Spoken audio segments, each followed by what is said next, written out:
निवृत्ती निवृत्ती निवृत्ती म्हणता पाप दुरे चित्ती निवृत्ती नामाचा छंद निवृत्ती निवृत्ती नाम घेता जन्म सार्थक तत्वता निवृत्ती निवृत्ती निवृत्ती निवृत्ती होय संसाराची शांती निवृत्ती निवृत्ती नाम घेता जन्म सार्थक तत्वता निवृत्ती नामाचा निलछंद निवृत्ती नामाचा निलछंद एका जनार्दनी आनंद निवृत्ती निवृत्ती नाम घेता जन्म सार्थक तत्वता विठ्ठला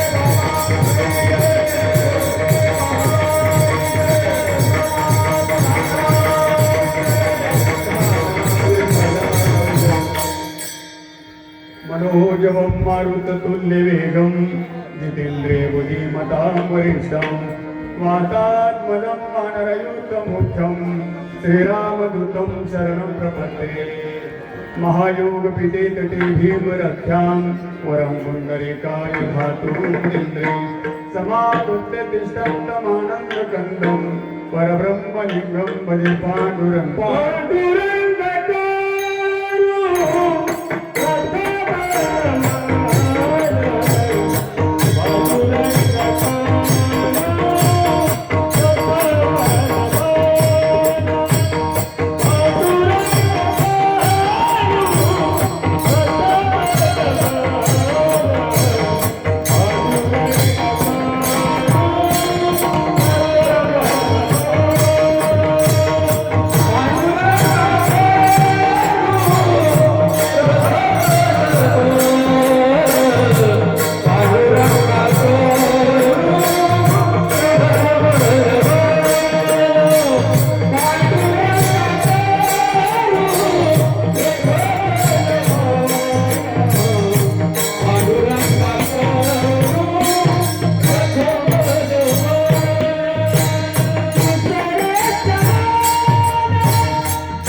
करू प्रथमन मन दुसरी चरणासंतांच्या त्यांच्या कृपादाने कथेचा विस्तारू बाबाजी सद्गुरुदास अलंकापुरी रम्य सिंहासनस्थं पदांकुजते स्फुरदीत प्रदेशं जनेन्द्रादिदेवै सदा स्तुल्यमानं समाधिस्थमूर्तिं वजिज्ञानदेवम् ॐ नमो ज्ञानेश्वराय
साधू चराचरी नमो सद्गुरु तुकया ज्ञानदीपा नमो सद्गुरु सच्चिदानंद रूपा नमो सद्गुरु भक्त कल्याण मूर्ती नमो सद्गुरु भास्करा पूर्ण कीर्ती मस्तक माझा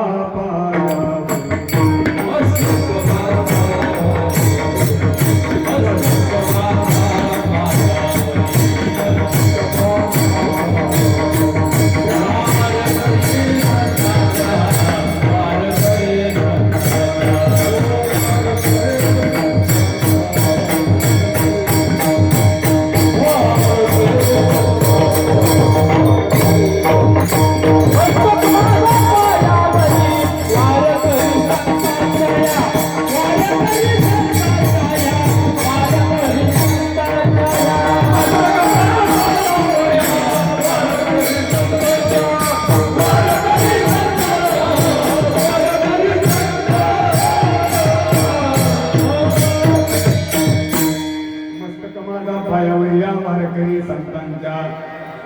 निवृत्ती निवृत्ती निवृत्ती निवृत्ती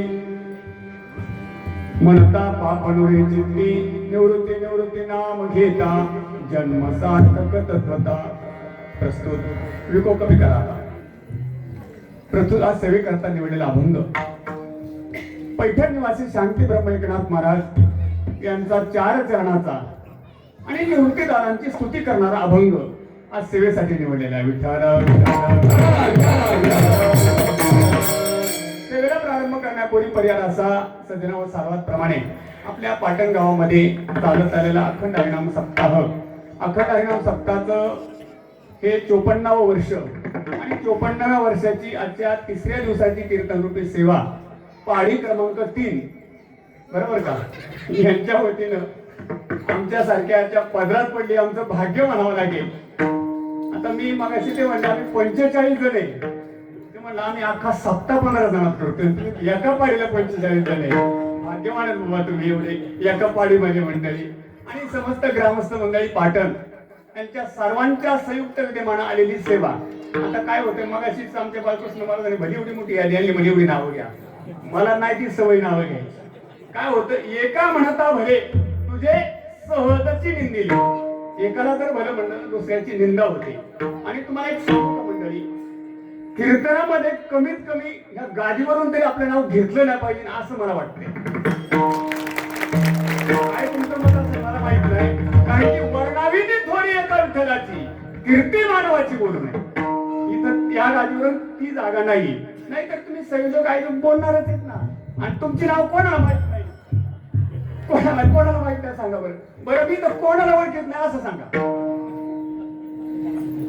कोणाला ओळखत नाही सगळ्यांना ओळखतोय सगळ्या ओळखीचे पण कीर्तनामधून फक्त देवाचं आणि संतांचंच नाव घ्यावं इतरांची नाव घेऊ नये. वास्तविक पाहता ज्या महात्म्यानं ही मूर्तमूळ मेळ लावली वैकुंठवासी प्रतास्मरणीय गुरुवर्य भोसले बाबा आदरणीय शेटे बाबा या महात्म्यांच्या माध्यमातून आपल्या तालुक्यातून हा सुगंध आता दरवळतोय.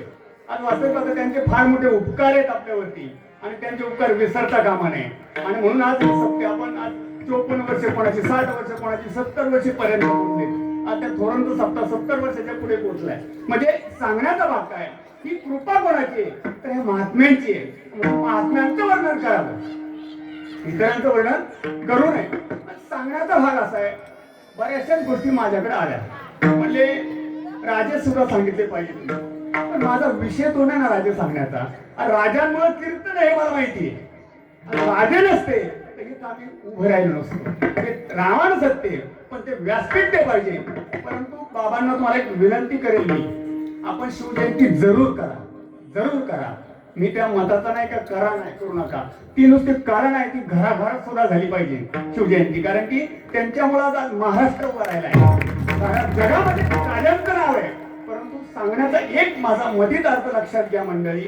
आज गेल्या काही दिवसामध्ये आज आपण तालुक्यामध्ये बहुतांशी बऱ्याच ठिकाणी शिवजयंती साजरी केली नाही यावर्षीची का तर 2 घटना घडल्या. गेल्या 2-3 वर्षापूर्वी शिलाटणे गावातील घडल्या आणि आता यावर्षी आमच्या भागातील शिंदेवाडी गावातील घटना घडली.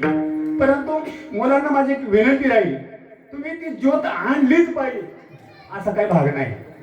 ती तुम्ही गावात करा, शिवजयंती गावात करा आणि शिवाय मोठ्या धडाक्यात करा, मोठ्या आनंदात करा. फक्त एकच करा, जे माझ्या राजांनी आजमावलं ना त्यांचा विचार घ्या तर शिवजयंती करा. नाही दारू घेऊन आणि डीजे वाजवून शिवजयंती करूच नका. राजांनी डीजे नव्हता वाजवला, दारू नव्हती केली, आयाबायांची कदर केली माझ्या राजांनी. तुम्हाला सगळ्यांना या गोष्टी माहिती आहेत म्हणून सुरुवातीला मी बोलून गेलो. ह्या गोष्टी जर होत असतील, त्यांचे विचार जर आपल्यात रुजत असतील तर 100% शिवजयंती करा, कारण की त्या लायक आपण होऊ शकतो. त्यांचे विचार आपल्याला घेता आले पाहिजे.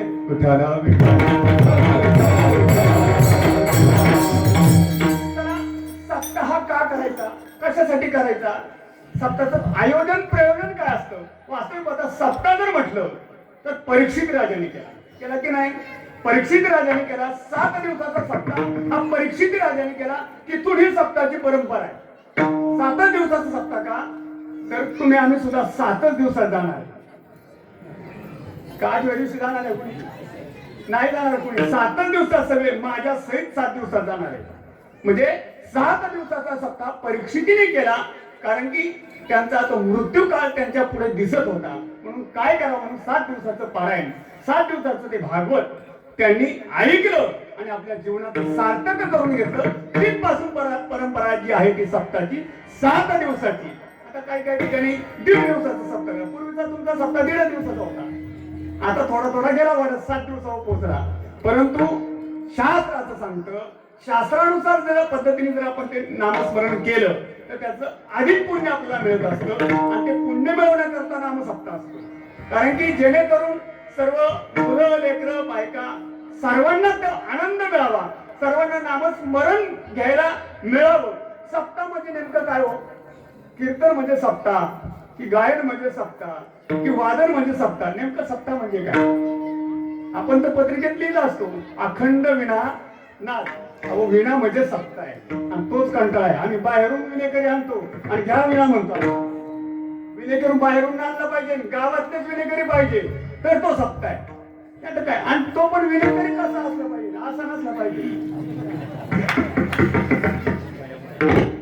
काय सांगा, कितीतरी ठिकाणी मी पाहिलं ते विनाकाळात आणि तंबाखू चोरतोय. अरे काय चाललंय काय त्याचं काय. विना म्हणजे सोपी गोष्ट आहे होय. अखंड नामस्मरण हे सतत पाहिजे. तुम्ही 1 तास घ्या, पण त्या 1 तासामध्ये भावशुद्ध अंतकरणे तो विना घ्या. दुसऱ्याच्या काळात 1 तास घ्या, तो सप्ताह होऊ शकतो. त्याला अखंड सप्ताह म्हणतात. त्याला खंड नाही झाला पाहिजे. आपलं खंडित नामस्मरण आहे. आणि म्हणून बऱ्याचशा ठिकाणी सप्ताहामध्ये बरं का आरती घेत नाही. काही ठिकाणी आरती घेत नाही. मला अजून हे गणितच का कळत नाही, आरती का घेत नाही. कारण की कुठं लिखित नाही असं नाही की आरती घेऊ नये. आज पांडुरंगाच्या मंदिरामध्ये सातत्याने आरती चालते, सातत्याने, खंडन नाही. आणि ज्या मंदिरामध्ये रोज आरती होते त्या आरतीचा सप्ताह खंड नाही पडत का. घ्यायची नाही म्हटल्यानंतर त्या आरतीचा सप्ताहामध्ये खंड नाही पडत का. तो खंड होतोय, तो खंड नाही झाला पाहिजे. आरती घेण्याला तुम्हाला काही असं बंधन नाही कुठं की लिहिलं नाही शास्त्राने आरती घेऊ नये म्हणून.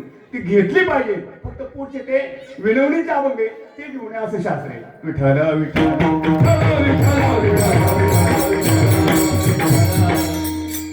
नामसप्ताहामध्ये सर्वांना एकत्रित येऊन आपल्याला हे नामस्मरण नामचिंतन करायचे. आणि तुमचा भगवान परमात्म्याचा वर्धापन दिन चांगल्या दिवशी येतोय. आता वास्तविक आता 8व्या दिवशी काला असावा लागतो, पण पर्याय नसल्यामुळे, कारण की अष्टमी आणि रामनवमी एका स्थितीत आली. 2 दिवस तुम्ही वाढवू शकत नाही ना, 2 दिवस वाढवू शकत. पुढे नवमीला काही ठिकाणी नवमीला काला करायचे. आमच्या गावामध्ये नवमीला काला होता, रामनवमीला. त्यांना एकच कीर्तनात सांगितलं, म्हणलं त्या देवाचा जन्म होणार आहे आणि तुम्ही त्याचा काला लगेच कसा करणार आहे, म्हणून त्यांनी दुसऱ्या दिवशी ठेवला. म्हणजे काही लोकांना महत्व कळत नाही त्याचं, पण सांगणाऱ्याने सांगितलं पाहिजे ना, ऐकणाऱ्याने ऐकलं पाहिजे ना. नाही तर नळी गुंगिली सोनारे इकडून तिकडे गिरे वाटे असो हरकत नाही. फार गुण्यागोविंद तुमच्या सर्व पाटणकर मंडळींचं माझ्यावर किती प्रेम आहे हे माझ्या तोंडातून वर्णन करण्याच्या पलीकडे. कारण की सगळ्यांचं प्रेम आहे. सगळ्यांनी एका मुखानं नाव घ्यावं, नाथाभाऊ सालारची कीर्तन सेवा ठेवा. म्हणजे याच्यातून कळतं की तुमचं किती प्रेम आहे. सर्वांच्या चरणी विनम्र अभिवादन करतो आणि माझ्या कीर्तन सेवेला प्रारंभ करतो. विठाल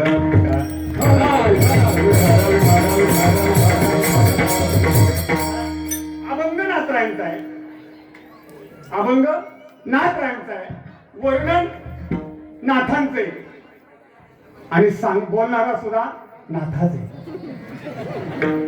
सगळं नाथ नाथ आहे, पण तुम्ही अनाथ होऊन ऐकू नका एवढीच विनंती सगळ्यांनी सुंदर. कारण की नाथ ब्रह्म शांती ब्रह्मांकिरात म्हटलं की बघा, ज्याच्याकडं श्रीमंत म्हणून म्हटलं जातं, ज्यांच्याकडं शांत म्हटलं जातं आणि ज्याच्याकडं संत म्हणून पाहिलं जातं ते म्हणजे नाथराय. सकल संत बाधिर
राजा स्वामी एकनाथ माझा.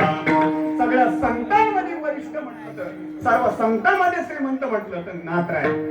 आणि नाथरायांची महती फार मोठी आहे, पण माझा अभंग पुढचं चिंतन लांब राहते आणि किती सुटत हे मलाही माहित नाही. आज अभंग मुद्दा म्हणून मी घेतलाय. का घेतलाय माहितीये का? असे अभंग, प्रासंगिक अभंग कुठंतरी तीर्था ठिकाणी घेतले जातात, त्र्यंबकच्या वारीला घेतले जातात आणि तुम्ही तर त्र्यंबकला येतच नाही, त्यामुळे तुम्हाला महत्व कळणार कधी. म्हणून मुद्दा म्हणून आज आपण घेतलाय. विठाला विठाला अभंगाच्या द्वारे नाथराय सांगतात की जर निवृत्तीनाथांचं नाम घेतलं, तुम्ही नाव घेतलं, निवृत्ती निवृत्ती म्हणता पाप नुरे चित्ती, जर तुम्ही त्या निवृत्तीनाथांचं नाव घेतलं तर पाप शिल्लक राहत नाही. कारण की त्याच्यात महतीच निवृत्ती, सगळी चरण एका चरणाशी जुळतात, सगळी चरण इतकी महती त्या नामाची आहे. मग हा मानव देह आहे, हा मानव जो जीव आहे, प्रत्येक जो जीव आहे तो पाप पुण्य करून सगळ्या गोष्टी करत असतो. कधी त्याच्या हातून पाप घडत असतं, कधी त्याच्या हातून पुण्य घडत असतं. घडतं की नाही? कधी पुण्य तर कधी पाप. कारण की मनुष्याकडूनच या गोष्टी घडत असतात. मग पाप किती आणि पुण्य किती, आणि पाप झाल्यानंतर ते कोणाच्या नावाने जाईल आणि पुण्य झाल्यानंतर ते कुठे पोहोचेल, याचा विचार आज आपल्याला मांडायचा आहे.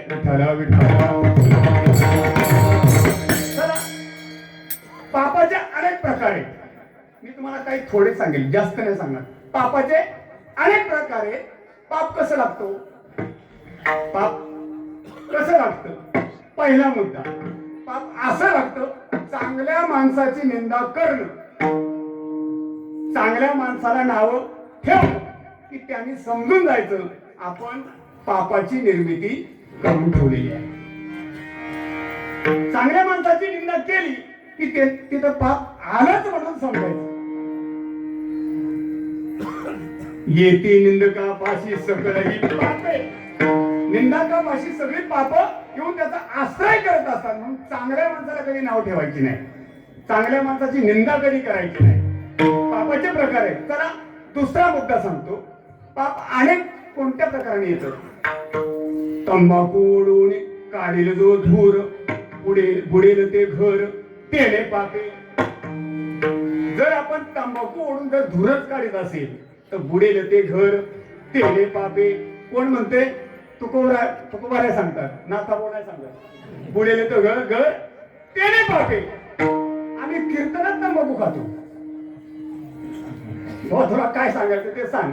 अरे तंबाखू खाऊ नये असं शास्त्र आहे. कोणी खाऊ नये आणि वारकऱ्यांनी ते बिलकुलच खाऊ नये. खरंच खाऊ नये. मुद्दा निघायला सांगतो तुम्हाला. तंबाखू का खाऊ नये याचं शास्त्र काय. तंबाखूची निर्मिती कुठे झाली अशोक महाराज? कोणाच्या बागेत झाली? तंबाखूची निर्मिती कुठे झाली? तुमच्या शेतात, माझ्या शेतात कुठं झाली? अहो शेतातच झालेली आहे, पण कुठं झाली? त्याचा मूळ गाभा काय? कुठून त्याची निर्मिती आहे? चला भजन करा. विठ्ठला विठ्ठला.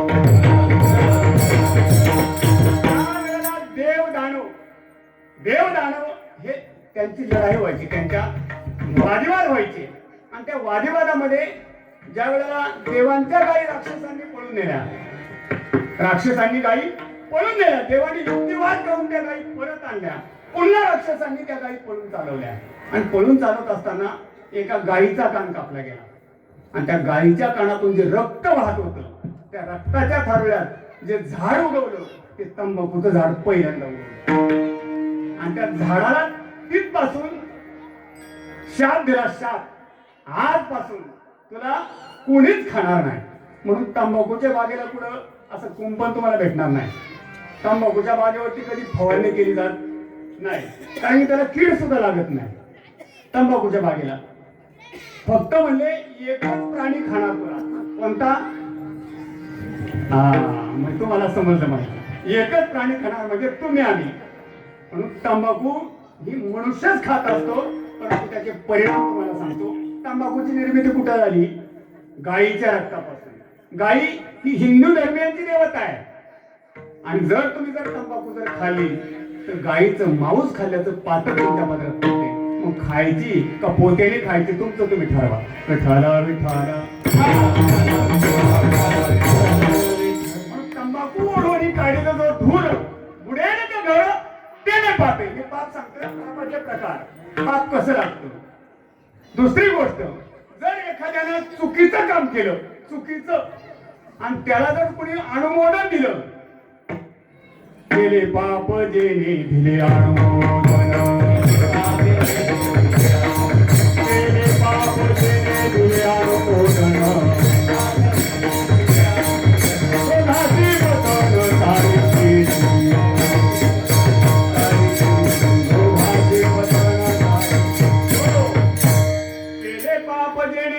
दिले अनुमोदन घासी पतन सारिखेची. जर एखादी पाप केलं आणि त्याला जर दुसऱ्याने अनुमोदन दिलं, नाही खरंय तुझं, दोघाशी पतन सारिखेची, म्हणजे दोघंही पापात पडणार. म्हणून चुकीच्या कामाला कधी साथ द्यायची नाही, चुकीच्या मार्गाने कधी जायचं नाही, आणि चुकीला साथ द्यायची नाही. चुकीला साथ दिली असती माझ्या पांडवांनी, आज त्यांची कीर्ती राहिली असती का? बिलकुल राहिली. कौरव हे चुकीचे वागत होते म्हणून त्यांच्या पाठीमागे भाऊ होते ना, सख्खे भाऊ होते ना ते. काय दुसरं कोणी होतं का? सख्खे तुला भाऊ होते, परंतु चुकीचं काम करत होते म्हणून त्यांनी साथ दिली नाही. पण पर्यायानं विजय त्यांचा झाला. म्हणून खऱ्याचा विजय कधी पण होत असतो, फक्त दम धरला पाहिजे. म्हणून खऱ्याच्या मागे चला, खोट्याच्या मागे चालू नका. चला अजून एक पापाचा प्रकार सांगतो तुम्हाला. मुलीच्या आयांनो ऐका जरा. अजून एक पाप सांगतो की ज्या वेळेला मुलगी आपली उपवर होते आणि तिला तिचं लग्न करायचं असतं, म्हणजे कन्यादान करायचं असतं, नाही का? कन्यादान करायचं असतं. आता अलीकडे तुमच्याकडे पद्धत आहे का हुंडा घेण्याची? मुलीकडून का मुलाकडून द्यायची पद्धत कोणाकडून आहे? आता मुलाकडून घेण्याची पद्धत आहे. पूर्वी काय होतं? तुमचा काय होता? मुलीकडून मुलाला द्यायचं. पण आता पद्धत असे, आता मुलाकडून घ्यायचं आणि थाटा माटात लग्न करायचं. सगळ्यात मोठं पाप, सगळ्यात मोठं पाप ज्या वेळेला मुलाकडून मुलीची माणसं हुंडा घेतात ना, सगळ्यात मोठं पाप आहे. सगळ्यात मोठं पाप का माहिती का? ह्या गोष्टी आपल्याकडे माहिती नसतात, आपल्याला ते कळत नाही. हे पाप कसं आपल्याला लागतं. ब्रह्महत्या मारिल्या गायी,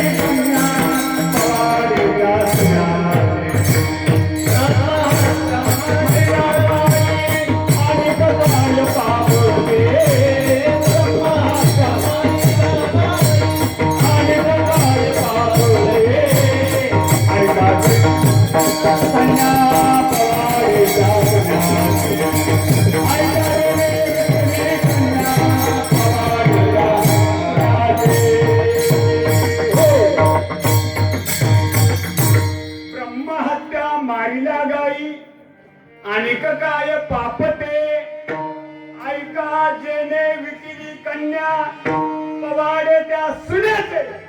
सुना म्हणजे कुत्रा. काय म्हणतात तुकोबार आहे, कुत्र्याचा पवाडा नाही बाबा कुठं, पण गाठेदार. कुत्र्याचा पवाडा कुठं नाही, पण गाठेमध्ये आलाय. जो आपली मुलगी विकतो त्याला कुत्रा म्हणले तुकोबार आहे. मुलगी विकू नये. वास्तविक पाहता मुलीचं लग्न करत असताना ज्या वेळेला 8 वर्षाची मुलगी असते तिला सालंकृत कन्यादान करायचं असतं. सालंकृत म्हणजे तिला अलंकाराने वस्त्रभूषणाने तिला सजवून तिला जावयाच्या ताब्यात द्यायचं असते. त्याचं प्रमाण तुकोबाराने दिलंय.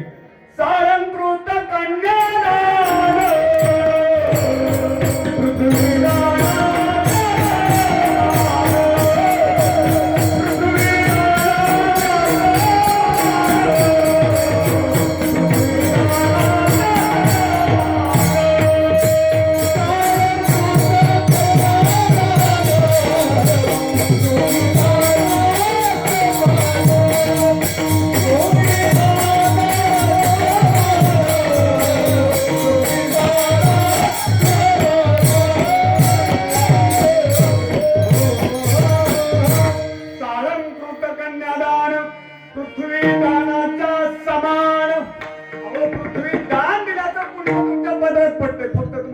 झाली पाहिजे.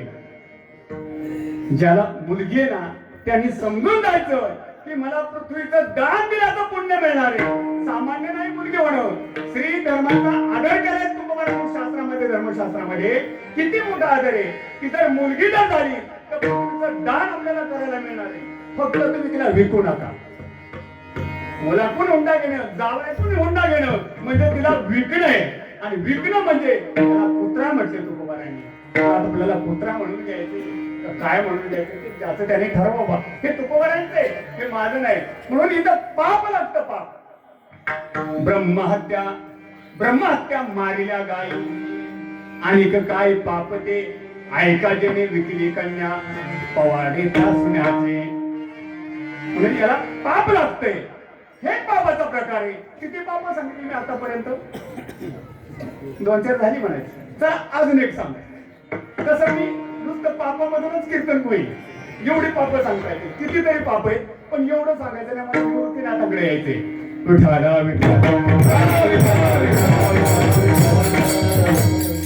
शेवटचं सांगतो आता. शेवट ज्यानं आपल्याला जन्म दिला, ज्यानं आपल्याला ज्या आई बापांना आपल्याला जन्म दिला, ज्या बापाचं नाव आपल्या नावाच्या पुढे लागलं जातं, ज्या बापाच्या मुळे आपण ग्रामपंचायत लढतो, ज्या बापाच्या मुळे आम्ही अन्याने काही गोष्टी करतो, कोणाच्या मुळे? बापाच्या मुळे.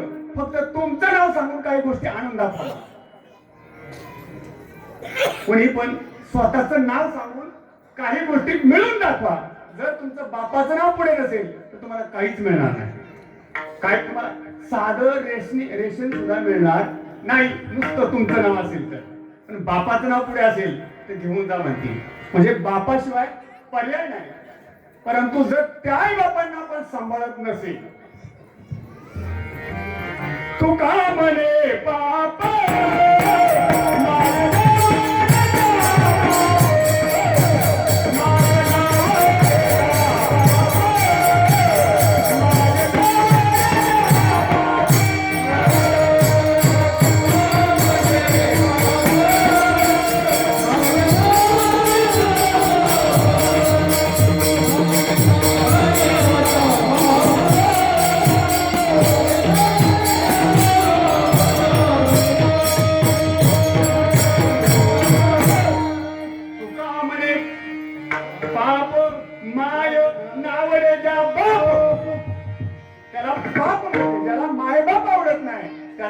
म्हटले. परंतु आम्ही काय करतो माहितीये का?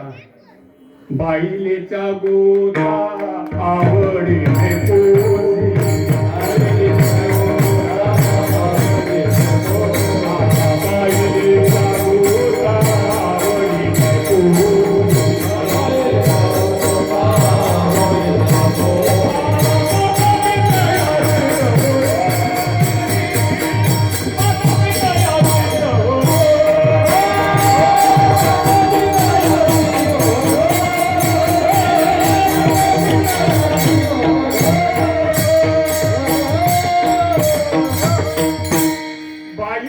गोता आवडीने पोची आणि माता पिता याची दवडोनी. मला तुम्ही एक सांगा मंडळी, तुम्हाला सासरवाडीची माणसं आलेली जास्त आवडतात का वारकरी जास्त आवडतात? काय भानगडे? कोण आवडतं? पण वारकरी आवडतात का सासरवाडीत आलेली माणसं आवडतात? अहो सासरवाडीची एखादी माणसं आली ना सासरवाडीची, आहा जसं का चतुर्भुज आल्यासारखं वाटतं. म्हणजे त्याला असं वाटतं काय करून काय ठेवू. पण एखादा वारकरी आला ना, अरे आले भीक मागे म्हणतात, अरे भीक मागे म्हणतात. म्हणजे वारकरी आवडत नाही पण सासरवाडीतली माणसं आवडतात. आणि त्या सासरवाडीतल्या माणसाने सांगावं, बाई तुझ्या सासू सासऱ्याला तिकडे घाल बाहेर, आम्ही तिथे राहतो. भगवा असं कुठं चालतं का ते? म्हणजे तिथं पाप आहे. किती सांगितले तुम्हाला पाप? पापाचे 5 ते 6 प्रकार आतापर्यंत झाले.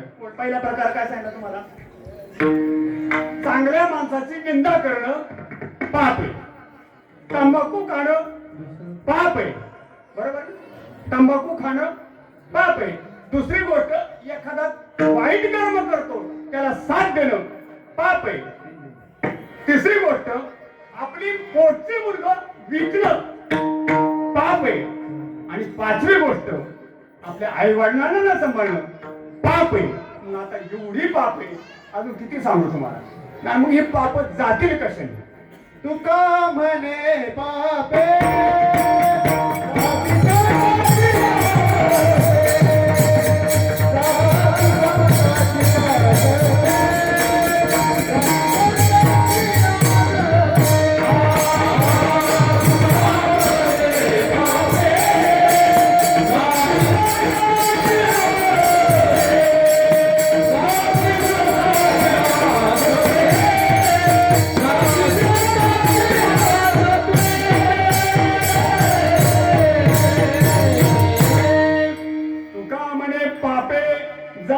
संतांची जपे, याला समर्पक प्रमाण.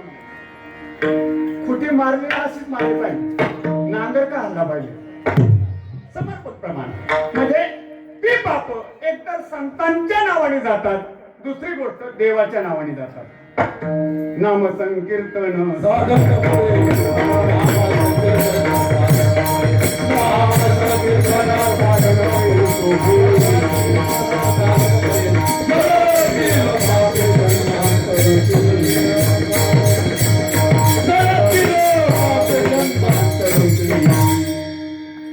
संकीर्तन साधन पैसोपे जळतील पापे जन्मांतरे. जन्मांतरे गाठेमध्ये शब्द जन्मांतरे. आपल्या काय होतं, एक जरी अक्षर थोडासा काना मात्रा जरी बदलला ना त्याचा अर्थ बदलून जातो. म्हणून वाचक जी मंडळी जे वाचतात या अडाणीने काही पण म्हणा, नाणदेवा सारं चोदविले म्हणलं तरी चालेल, पण जो वाचतो ना त्यांनी चुकीचं अजिबात म्हणायचं नाही. कारण की भजन करणे ओंगळवाणे नरका जाणे चुकेन हे शास्त्र आहे. म्हणून शुद्ध पद्धतीने भजन गाता येईल तेनेची गावी, मुखी हरी हरी म्हणावे. ज्याला येत नाही त्याने हरी हरी म्हणावं. पण आता विषय असा होतो कधी कधी कीर्तनात बर का गलोड बाबा, आता ज्याला जमत नाही ना तेच पुढे उड्या मारतो. अरे बाबा ऐकून तरी घे बाबा, दिंडीत तर नको नको होते, दाबून दाबून धड होते. आता मग आम्हाला भजन प्रमुख केलं, पण आता नेमकं कोण भजन प्रमुख आहे आणि कोणाला सांगावं हेच काही कळत नाही. साधा राडा होऊन जातो, पण लोक काय ऐकत नाही. पहिलं आपण ऐकून घेतलं पाहिजे, ऐकण्याची भूमिका आपली पाहिजे. आम्ही 1 वर्ष नाही ऐकलं, 20-20, 25-25 वर्ष भोसले बाबा शेटे बाबा यांचं ऐकलं आणि म्हणून आधी तो उभं राहण्याची सांगितलं. जन्म चंद्रिया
पूर्वजन्मी आम्ही बहुपुण्य केले तेव्हा या विठ्ठलाने कृपा केली, त्यावेळेला त्या विठ्ठलाने कृपा केली म्हणून त्या हरीचं नाव घेतलं. हरी उच्चारणे अनंत पापराशी जातील लयाची क्षण मात्रे. त्या देवाच्या नावानं त्याच्यात ताकद आहे. त्या दोनच गोष्टी तुम्हाला सांगणार आहे. देवाच्या नावात ताकद आहे पापाची निवृत्ती करण्याची, आणि संतांच्या नावात ताकद आहे पापाची निवृत्ती करण्याची. त्या दोघातच ताकद आहे. इतरात ती ताकद नाही, इतरामध्ये सामर्थ्य नाहीये. आणि म्हणून जर माझ्या निवृत्ती दादांचं तुम्ही जर नाव घेतलं तर पाप शिल्लक राहत नाही. अभंगाचं पहिलं चरण. निवृत्ती निवृत्ती निवृत्ती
निवृत्ती निवृत्ती म्हणता पापनुरी चित्ती.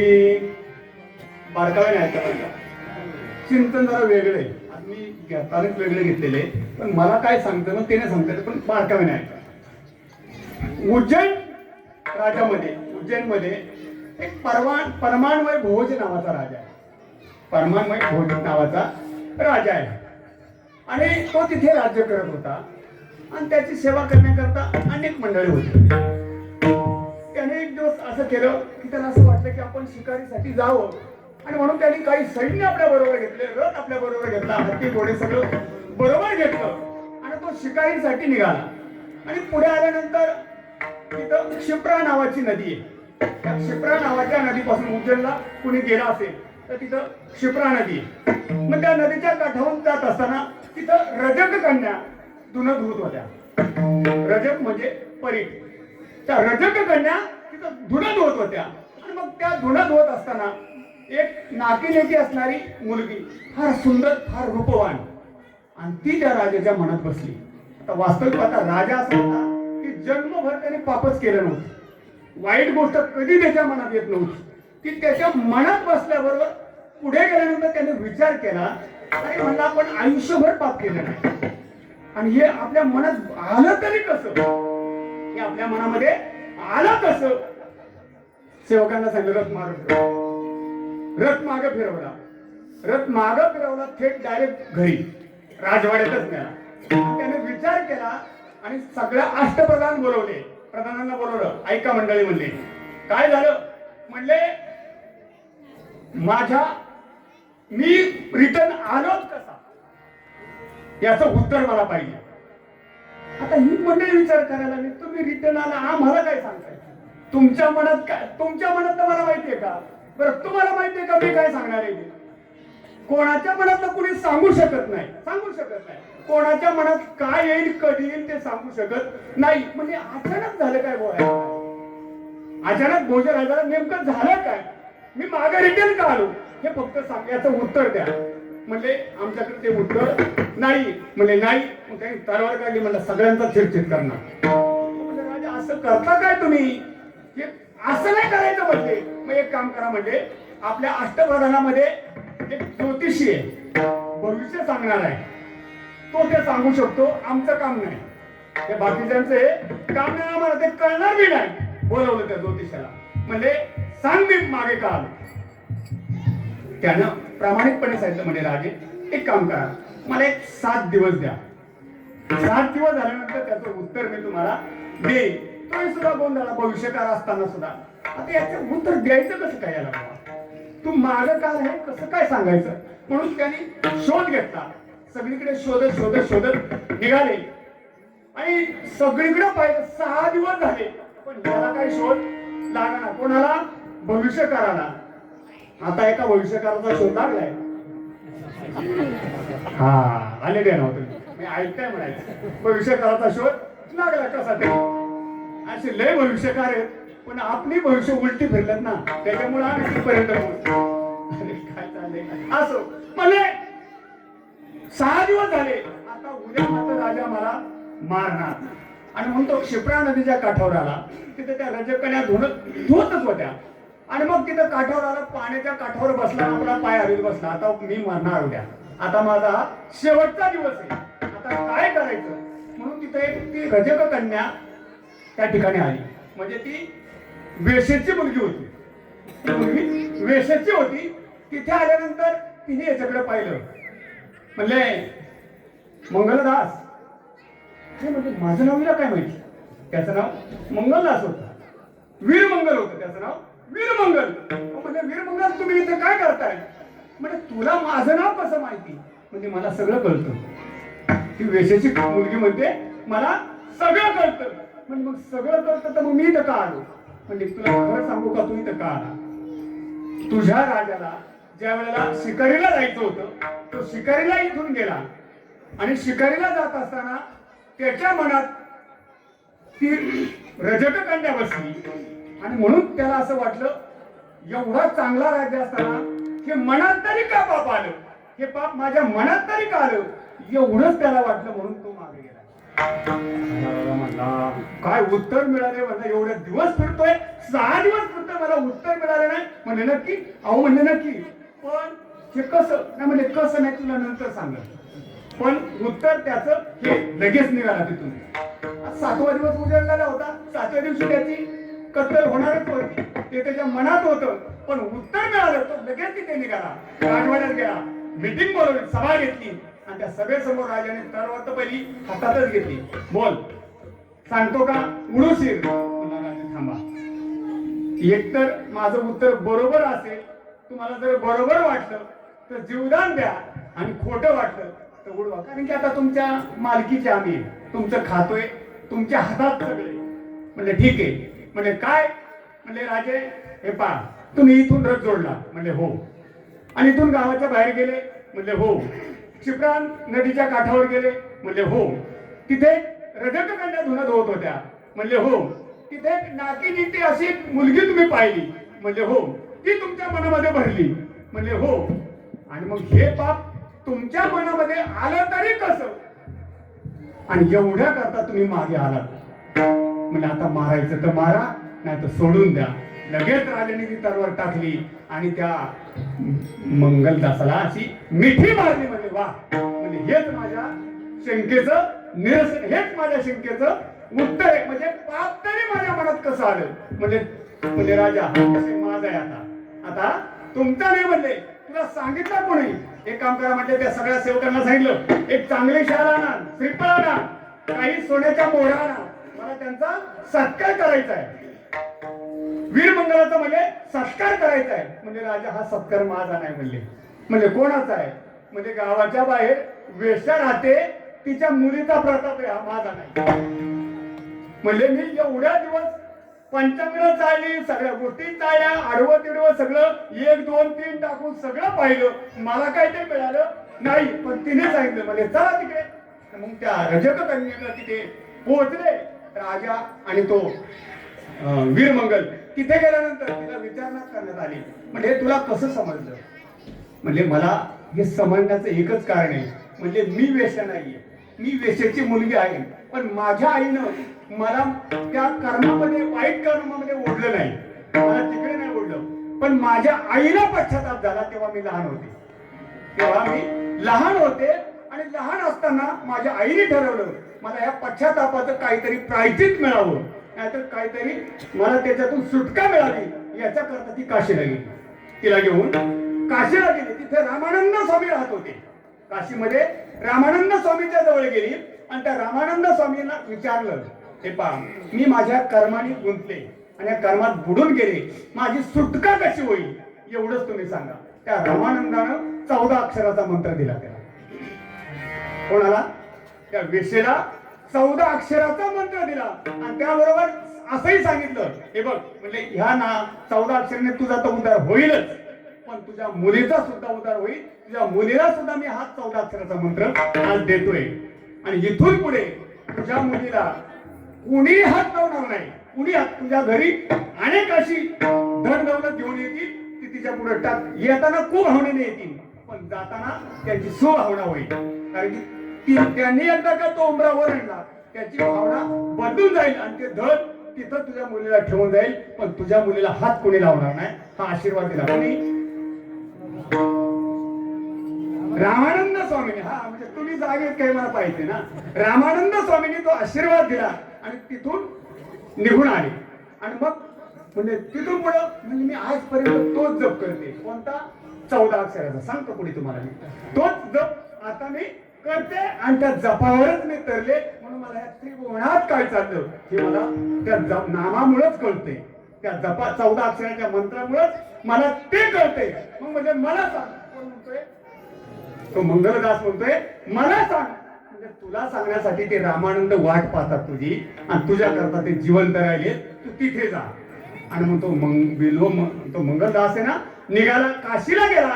काशीला गेल्यानंतर रामानंदाचं दर्शन घेतलं. त्या स्वामींचं दर्शन घेतल्यानंतर त्यांना तो मंत्र दिला 14 अक्षराचा. आणि मंत्र दिल्यानंतर सांगितलं, हा मंत्र तुला 7 वर्षांनी फलदायी ठरेल. किती वर्ष? 7 वर्ष. मग तो मंगलदास आपल्या गावी पुन्हा आला. कुठं? उज्जैनला आला. उज्जैनला आल्यानंतर तिथे 7 वर्ष तो 14 अक्षराचा मंत्र जपला. किती वर्ष? 7 वर्ष. काय मंत्र होता? 14 अक्षराचा मंत्र काय होता? निवृत्ती ज्ञानदेव सोपान मुक्ताबाई.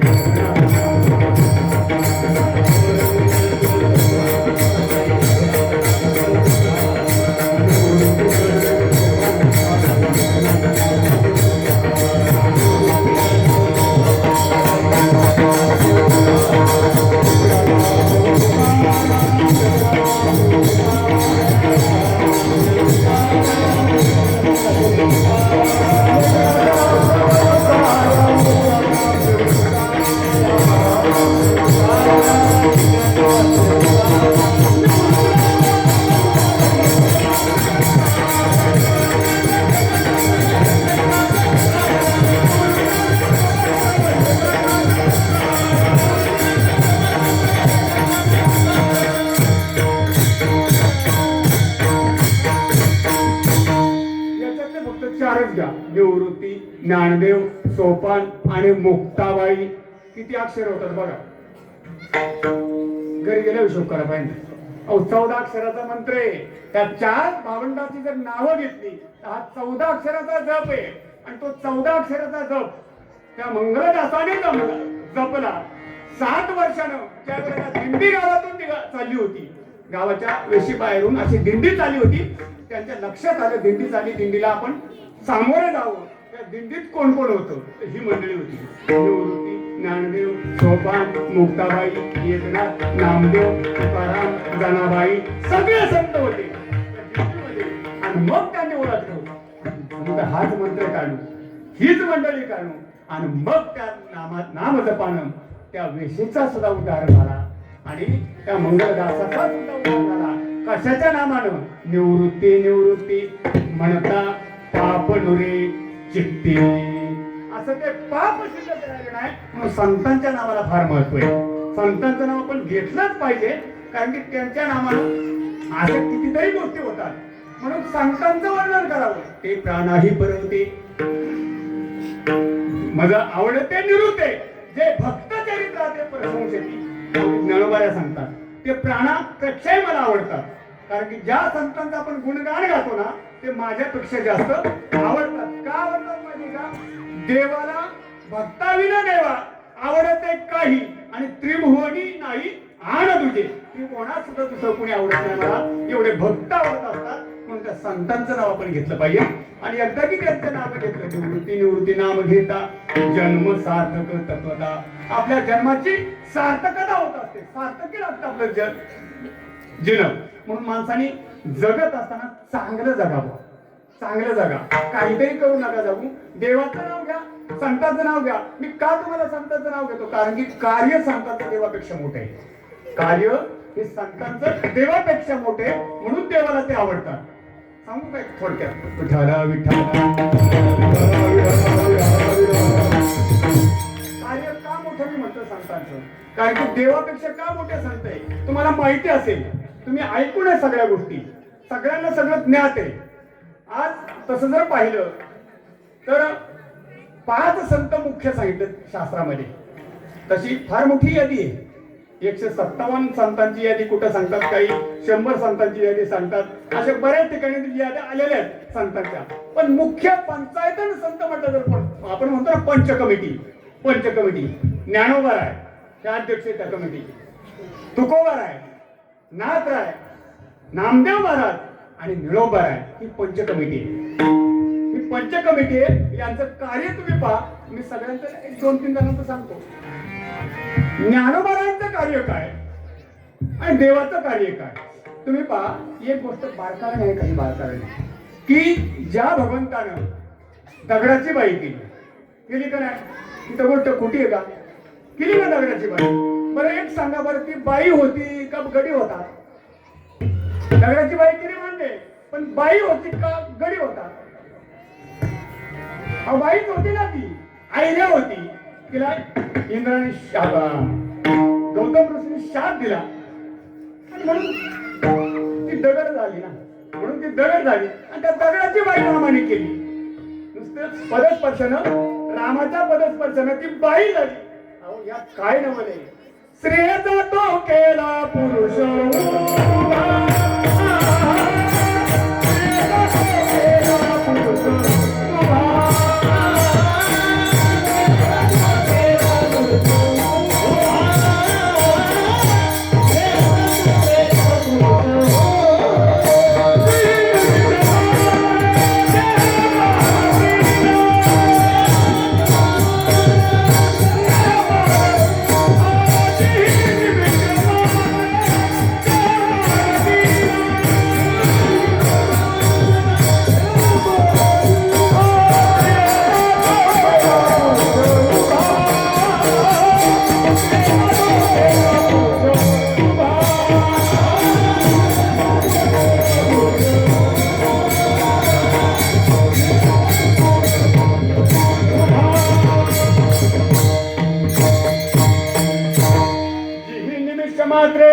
देहपालटीला स्त्रीचा तो केला पुरुष उभा.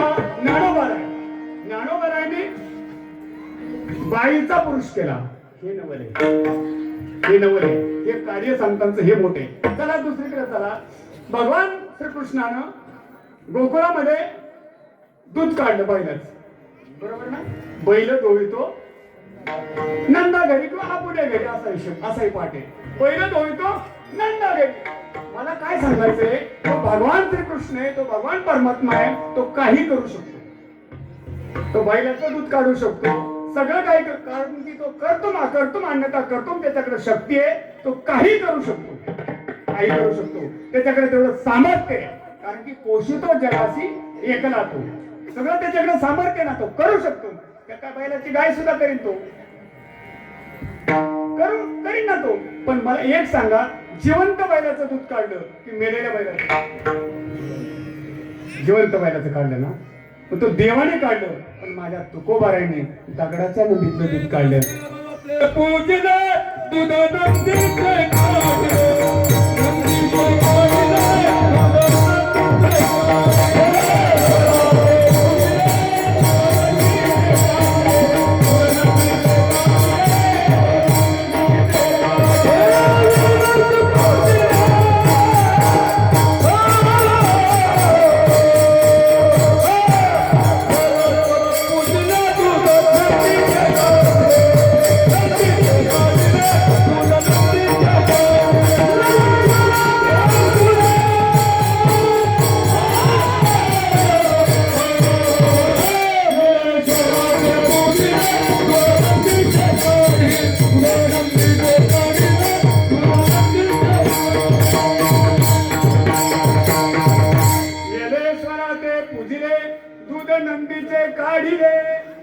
सामान्य का हो, दगडाच्या नंदीतून दूध काढलं, माझ्या तुकोबारांनी काढलं.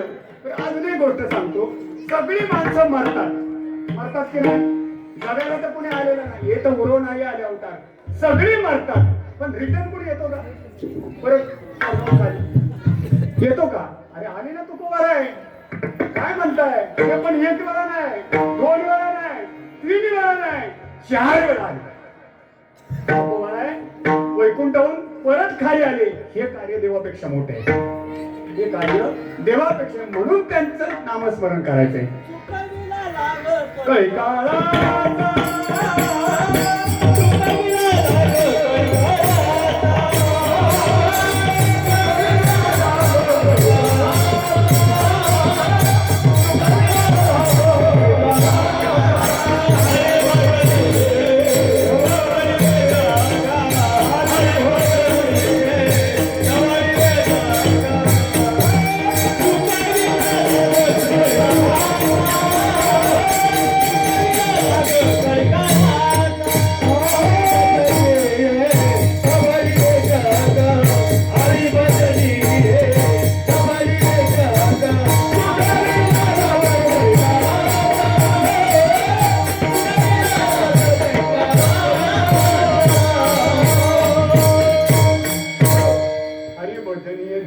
जग चुकविला लाग कळी काळाचा.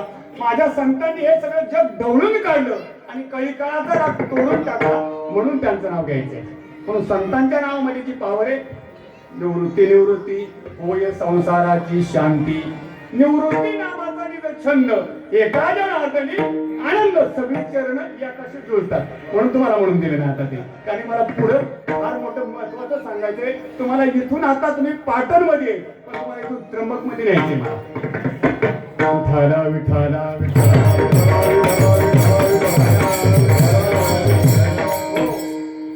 सांगण्याचा भाग असा आहे की निवृत्ती दादा त्यांचं वास्तव्य, त्यांचं राहणं आता सध्या कुठे?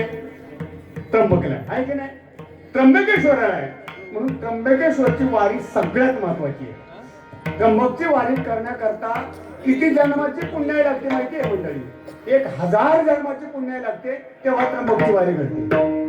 1000 जन्माची पुण्य, तेव्हा त्र्यंबकची वारी घडते. अन्यथा घडत नाही. किती जणांना म्हणतोय चला ना, काहीतरी कारण सांगणार आणि थांबून घेणार. याचा अर्थ असा होतो त्यांची ते पुण्य साचलेलं नाही तिथपर्यंत जाण्याकरता. पण दुसरी गोष्ट अशी आहे, पंढरपूरच्या 10 वाऱ्या करायच्या, 10, आणि एकच त्र्यंबकची करायची. तेवढं पुण्य एकच करायची. पंढरपूरच्या 10 करायच्या आणि त्र्यंबकची फक्त एकच करायची. एवढं पुण्य लागतं. म्हणजे तुम्ही विचार करा, पंढरपूरची वारी श्रेष्ठ का त्र्यंबकची वारी श्रेष्ठ? म्हणजे गैर असं म्हणा का करून घेऊ, पंढरपूरची वारी सुद्धा श्रेष्ठच आहे, परंतु तेवढं पुण्य असेल तर ते पुण्य मिळतं. चला आता तुम्ही असं समजा की आम्ही त्र्यंबकेश्वर मध्ये, म्हणून तिथं त्र्यंबकेश्वरला गेल्यानंतर काय करायचं आणि काय करायचं नाही याचा विचार करू. फक्त काय यायला 20 मिनिटात. विठाला विठाला विठाला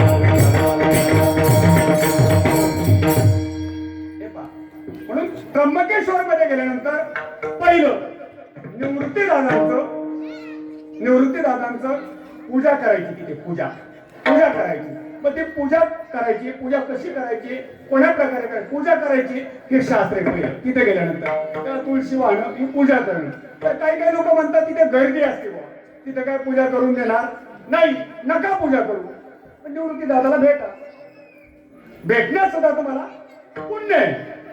त्याच्यापुढे तेही जमलं नाही, मग त्या निवृत्ती दादांच्या पायाचं चरणाचं दर्शन घ्या. हे का दर्शन घ्यायचं ना त्याच्या सकल ही तीर्थी निवृत्तीचे पाय, सकल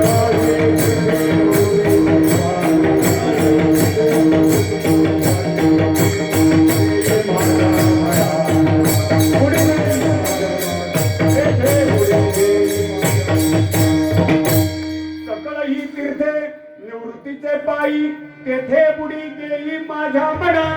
सगळी तीर्थ निवृत्ती दादांच्या चरणावर आहे. सगळी तीर्थ जगातली जेवढी काही तीर्थ आहेत ना जगामध्ये, सगळीच्या सगळी तीर्थ निवृत्ती दादांच्या चरणावरती आहे. म्हणून निवृत्ती दादांची ती पाद्यपूजा करा. तेही नाही जमलं, तेही जमत नाही.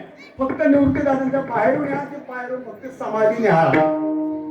समाधी जरी मिळेल तरी तुम्हाला पुण्य, तेही नाही जमलं, तेही तुम्हाला जमलं नाही जमू द्या. मग काय म्हणले, गंगाद्वारला जा. कुठं? गंगाद्वारला जा. तिथं शंकराने जटा पडलेले आहे,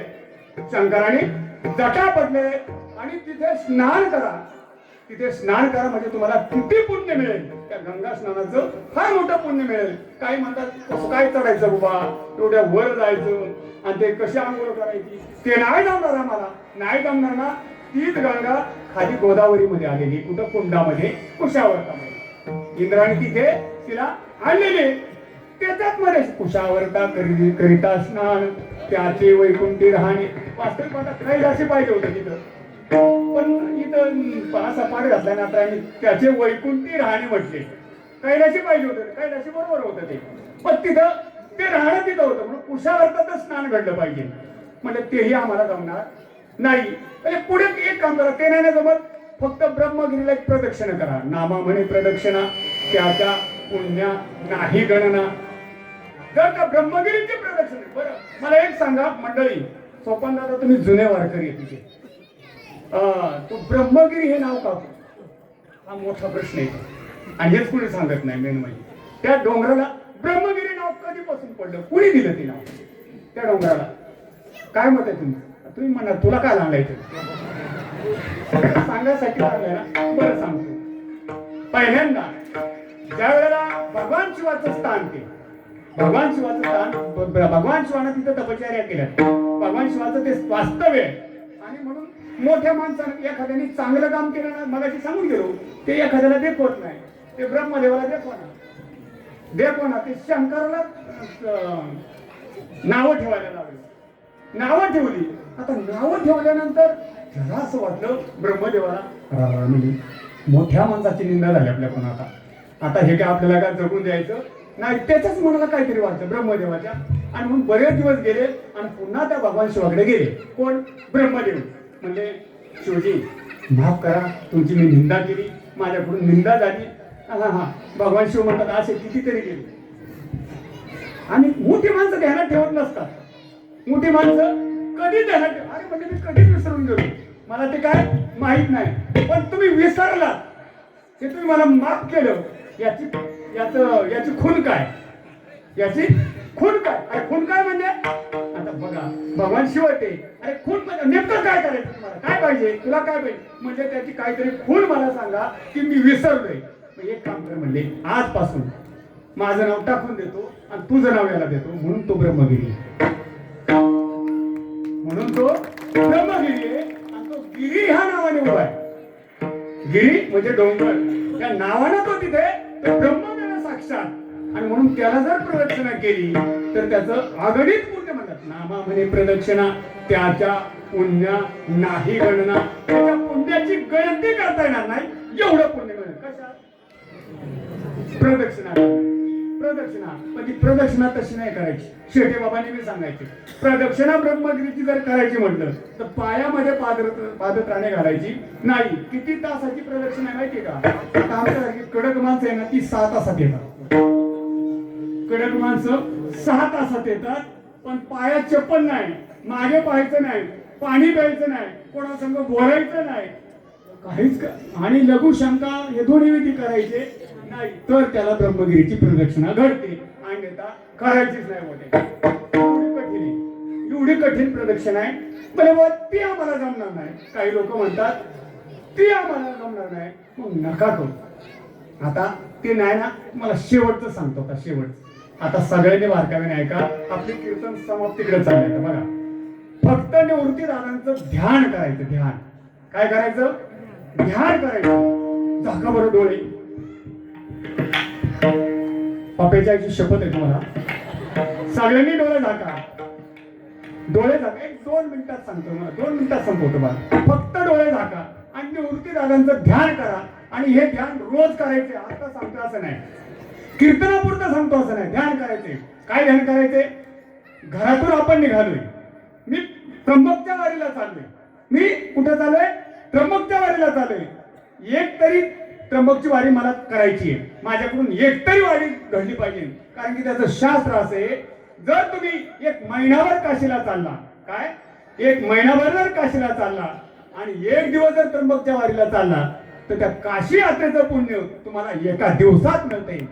गोदावरी एक दिवसा, पंढरी पावला परियसा, ऐसा ठसा नामाचा. काय सांगते? वाराणसी चालता 1 मासा, गोदावरी एक दिवसा, पंढरी पावला सरीचा ऐसा.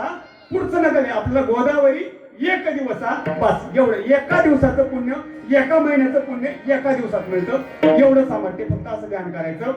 फक्त ध्यान करा बरं का. डोळे झाकून ध्यान करा. मी पण त्र्यंबकच्या वारीला चाललोय. वारीला चालताना मला 1 दिवस का होणार चालायचे. बरं चालला, गेला पुढे.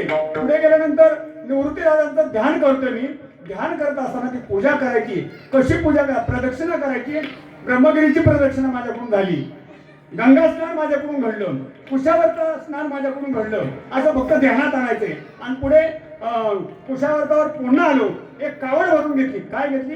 पाण्याची कावड भरून घेतली. ती पाण्याची कावड त्र्यंबक राजाच्या चरणावरती वाहिली. तिथे 3 लिंग, 3 ब्रह्मा, विष्णू आणि महेश, 3 स्वरूपाचं म्हणून त्याला त्र्यंबकेश्वर असं म्हणतात. त्र्यंबकेश्वराचं स्नान झालं. पुन्हा एक कावड भरून घेतली आणि ती कावड नाथरायांच्या निवृत्ती दादांच्या चरणावर नेली. आणि मग तिथे निवृत्ती दादांनी तिथे जायचं. ती कावड तशीच ठेवायची आणि पूजा करायची. मग तिथे पूजा कशी करायची माहिती का? एक वाटीभर मध घ्यायची. घेतली का मध?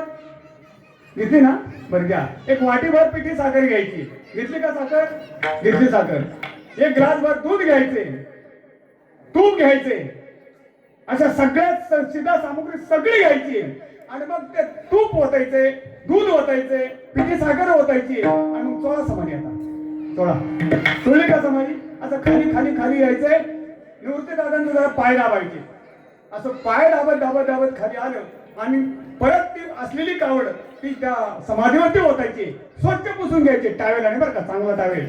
आपण जो टावेल वापरतो तो देवाला संताला कधी वापरायचा नाही. नवीन कोरा टावेल घ्यायचा आणि ती समाधी स्वच्छ अशी पुसायची. आणि मग त्याच्यावर तुळशीपत्र ठेवायचे. त्याच्यावर तुळशीपत्र ठेवलं का? हो, ठेवलं. त्याच्यावर प्रसाद ठेवायचा. काय? फळे ठेवा. कुठली फळं? पहिले आम्ही म्हणतो नाशिक भागात तुम्ही जाणार आहे तिथे द्राक्ष जास्त पिकतात. किलोभर द्राक्ष न्या. ती तिथे ठेवा. खडी साखर ठेवा. पत्री खडी साखर. ती खडी साखर ठेवा. दूध ठेवा.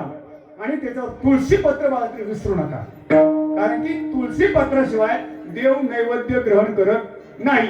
आणि तुळशीचं पान ठेवल्याशिवाय कोणत्या देवाला नैवेद्य दाखवू नका. हे त्याचं शास्त्र आहे.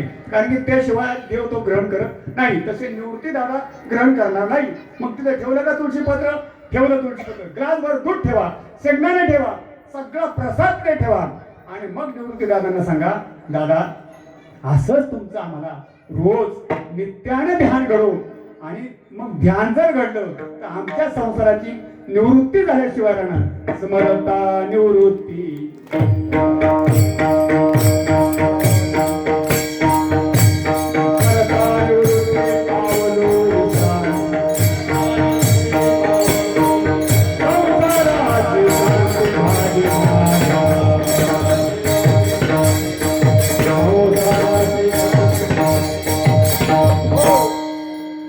डोळे पर्यंत गेले का तुम्ही त्र्यंबकेश्वरला? पोचले का तिथे? स्मरता निवृत्ती, पावलो विश्रांती, संसाराची शांती झाली माझ्या संसाराची शांती झाल्याशिवाय असं रोज ध्यान करायचं. रोज एक 10 मिनिटं फक्त, रोज सकाळी आणि संध्याकाळी हातून बसला ना तर मोबाईलचं नरड दाबायचं, नरड फेकून द्यायचं तिकडे, काय ते बघायचं त्याच्याकडे. पण 10 मिनिटं निवृत्ती दादांच्या त्र्यंबकला आपण गेलो असं समजायचं. त्र्यंबक पर्यंत पोहोचणं, अशी पूजा रोज जर केली तर निश्चितपणे, कारण की निवृत्ती दादांमध्ये एवढं मोठं सामर्थ्य आहे. आज निवृत्ती दादांच्या नामामुळे ज्ञानोबारायांनी ज्ञानेश्वरी सारखा अलौकिक ग्रंथ केला, ज्ञानोबारायांनी अमृतानुभवासारखा अलौकिक ग्रंथ केला, ज्ञानोबारायांनी चांगदेव पासष्ट सारखा ग्रंथ निर्माण केला, ज्ञानोबारायांनी हरिपाठ नावाचा ग्रंथ फक्त निवृत्ती दादांच्या नामस्मरणामुळेच केला, अन्यथा झाला नसता. बरं, आता सगळं झालं का? अजून एक सांगू का शेवट? आता तुम्ही म्हणाल एवढं आम्हाला जमणारच नाही, आम्हाला हे जमणारच नाही. एक काम करा, आता इथं लोहगड किल्ला किती लांब आहे? जवळ आहे, जवळ आहे. लोहगड किल्ला जवळ आहे.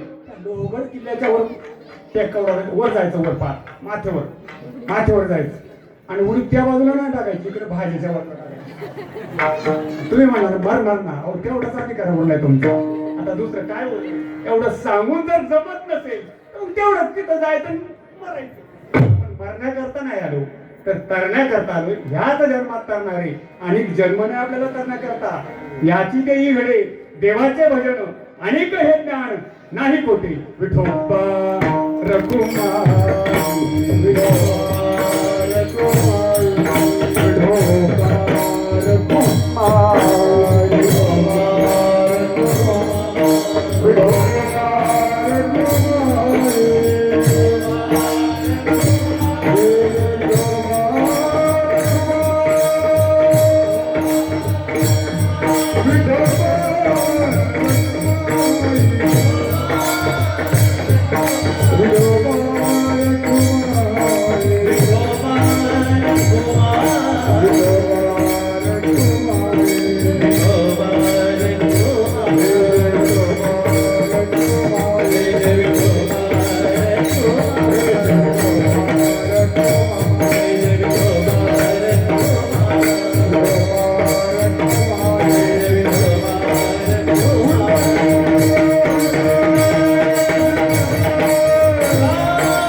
निवृत्ती म्हणता पापनुरे चित्ती निवृत्ती निवृत्ती नाम घेता जन्म सार्थक तत्वता.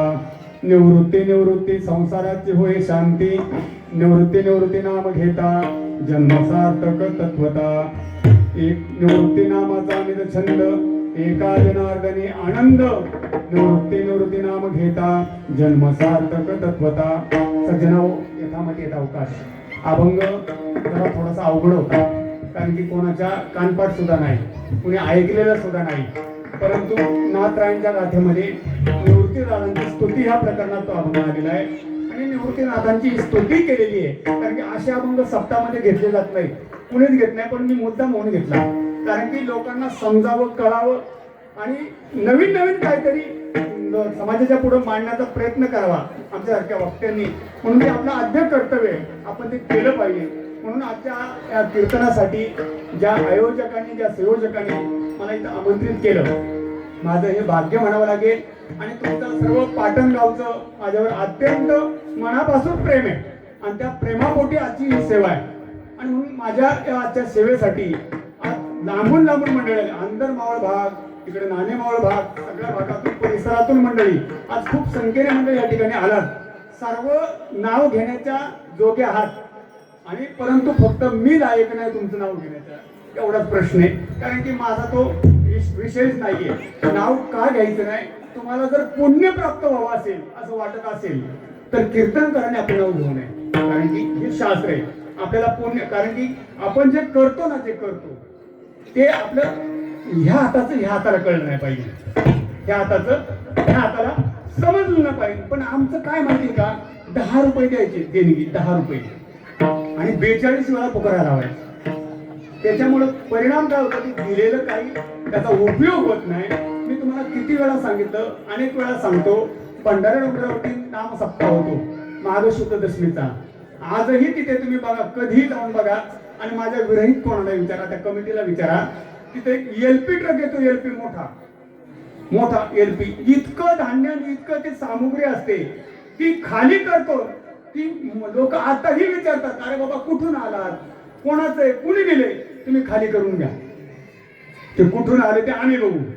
म्हणजे इतकी दानशूर मंडळी आहे. एवढं देऊन सुद्धा, एवढं सुद्धा नाव नको, आम्ही एवढंच देऊन एवढं नाव पाहिजे. नावात काही नसतं.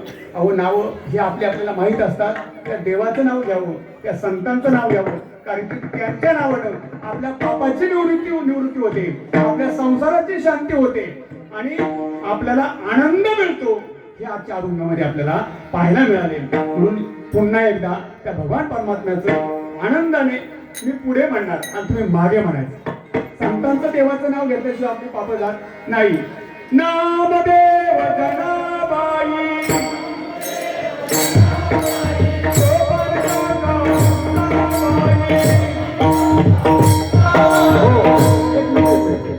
एकच मिनिट थांबा, त्यांचा आवाज मला येत नाही, ती म्हणतच नाही.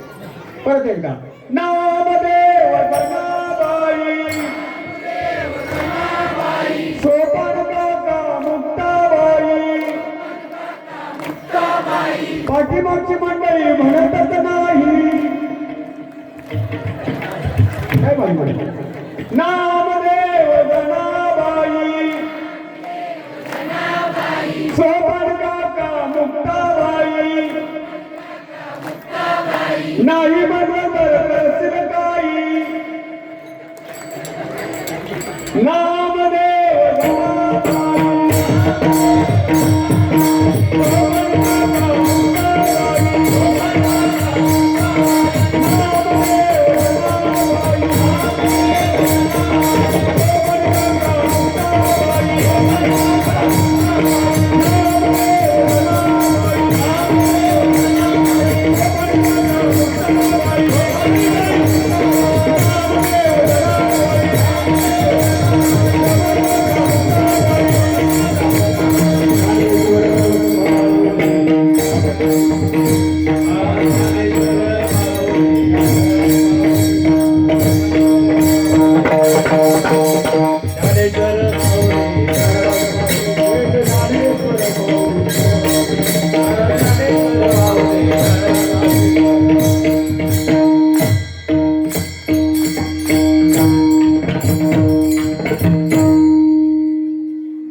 कीर्तनाची चाल झाल्यानंतर तुकोबाराचं भजन होईल, जय विठ्ठल होईल, आयोजकाचं नियोजन होईल, आणि नियोजन झाल्यानंतर कीर्तनातून पहिला जो माणूस उठेल, ऐकलं का, कीर्तनातून पहिला जो उठेल, पापांनी सगळ्यांनी आश्रय बाहेर धरून उभे येतात. ती पाप जो पहिला उठेल त्याच्या बोकांडी बसेल.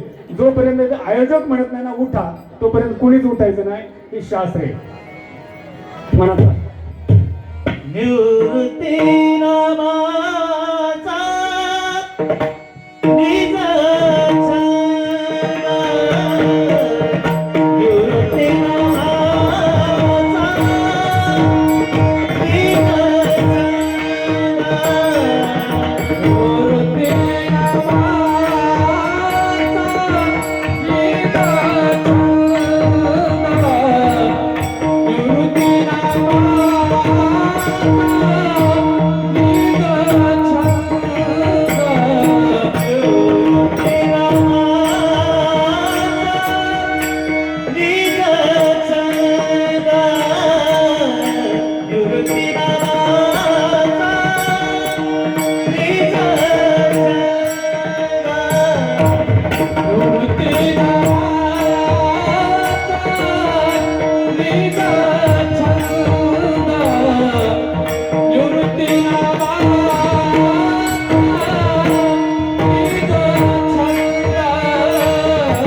कीर्तनासाठी इंजिन फुटके, पाईपलाईन पक्की, सगळे टाळकरी मंडळी, सर्व गायनाचार्य मंडळी, मृदंगमणी, हार्मोनियम वादक, सर्व श्रोते मंडळी आणि ज्या आयोजकांनी मला इथं निमंत्रित केलं आणि संपूर्ण पाटण ग्रामस्थ मंडळी, सर्व माता भगिनी मंडळी आणि माझ्या भोसले बाबांच्या चरणी ही झालेली सेवा या ठिकाणी देऊन सेवेला तुकाराम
जगद्गुरु संत तुकाराम महाराज की